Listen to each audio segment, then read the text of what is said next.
IAS officer ladies को कुछ मतलब अरे गरे बात कही थे। What is the issue, why it is here? निश्चित रूप से जो आज राष्ट्रीय परिश्रम परिषद के हमारे यहाँ के संस्थापक भी हैं श्री सुनील जी भराला, और विशेष करके जो राष्ट्रीय परिश्रम परिषद की शक्ति वाहिनी है महिलाओं के, उन्होंने इस धरना का आयोजन किया और इस धरना के आयोजन में मुझे और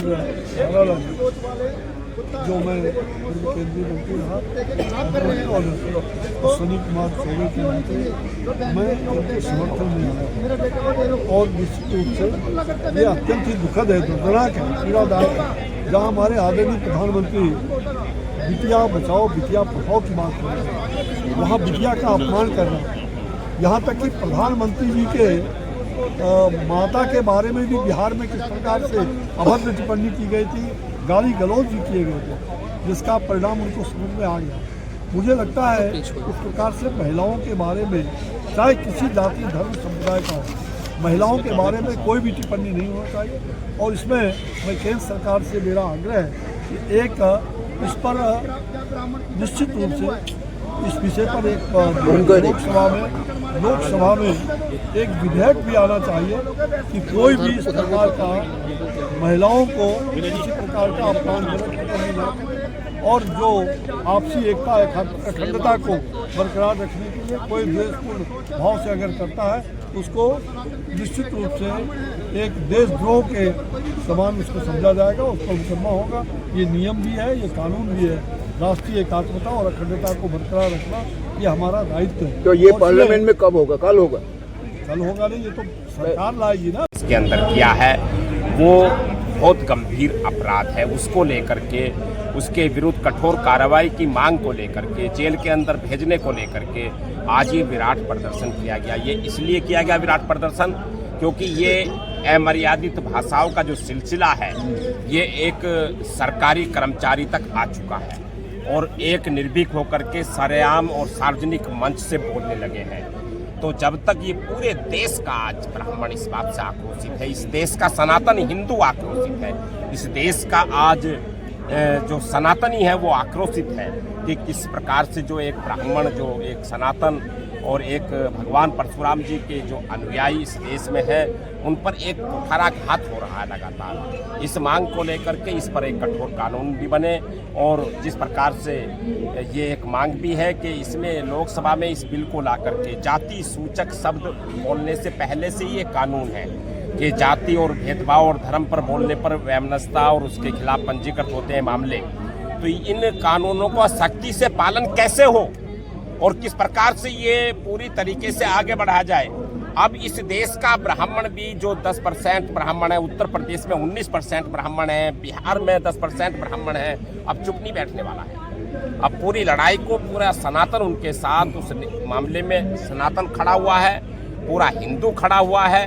अब ये निश्चित रूप से लोकसभा के अंदर भारत के माननीय प्रधानमंत्री श्री नरेंद्र मोदी जी इस मांग को पूरा करेंगे और निश्चित रूप से उनके संज्ञान में आएगा आज ये विषय। इसको लेकर के जितना जल्दी हो सके पनिशमेंट होना चाहिए। हो गया, बहुत अच्छा। कि इस यहाँ पर जंतर मंतर नई दिल्ली पर जो आज विराट और विशाल प्रदर्शन था उसमें करने में भाग लिया। आज हमारे साथ में हमारे अग्रज और बड़े भाई आदरणीय अश्विनी चौबे जी भी हम सब साथ हैं। और जिस प्रकार से अमर्यादित भाषा भारत की बेटियों के खिलाफ, ब्राह्मण बेटियों के खिलाफ, ब्राह्मणों पर जाति सूचक शब्द, ब्राह्मण महिलाओं को दान देने की बात और ब्राह्मणों के खिलाफ पूरे देश के अंदर अलग अलग तरीके से अभद्र टिप्पणी करने का जो एक विवाद चलाया है, आज उसको विरोध में लेकर के आज यहाँ पर एक विशाल धरना प्रदर्शन दिया गया और वो ज्ञापन प्रधानमंत्री माननीय नरेंद्र मोदी जी को सौंपा गया। उनके यहाँ के प्रशासन के माध्यम से उनको सौंपा गया और उस ज्ञापन में स्पष्ट रूप से मांग की गई है जिस प्रकार से, क्योंकि ब्राह्मणों के खिलाफ बहुत लंबे समय से टिप्पणी हो रही थी, लगातार अमर्यादित भाषा का प्रयोग किया जा रहा था, बहन बेटियों के बारे में प्रयोग किया जा रहा था।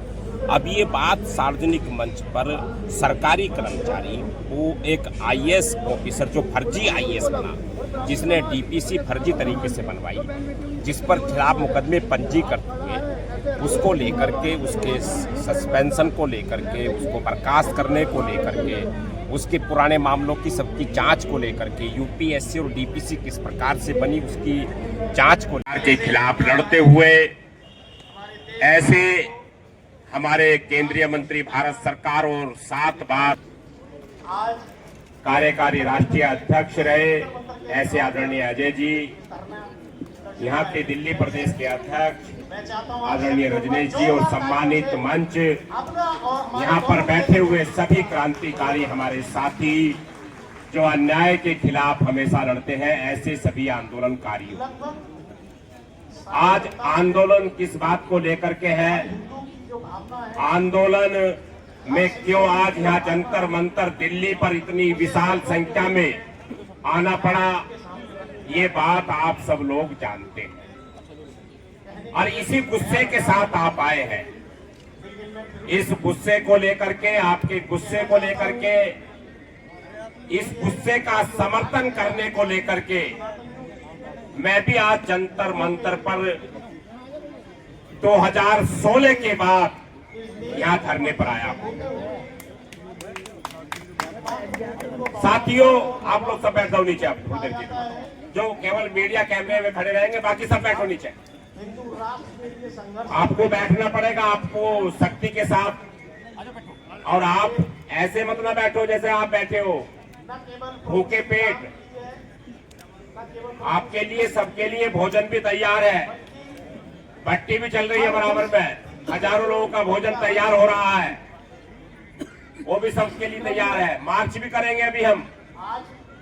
तो ऐसे बैठो जैसे महाराणा प्रताप बैठते थे, ऐसे बैठो जैसे चंद्रशेखर आजाद लड़ते थे, ऐसे बैठो जैसे रानी लक्ष्मीबाई लड़ती थी, ज्योतिबा फूले लड़ती थी, ऐसे क्रांतिकारी के रूप में बैठो।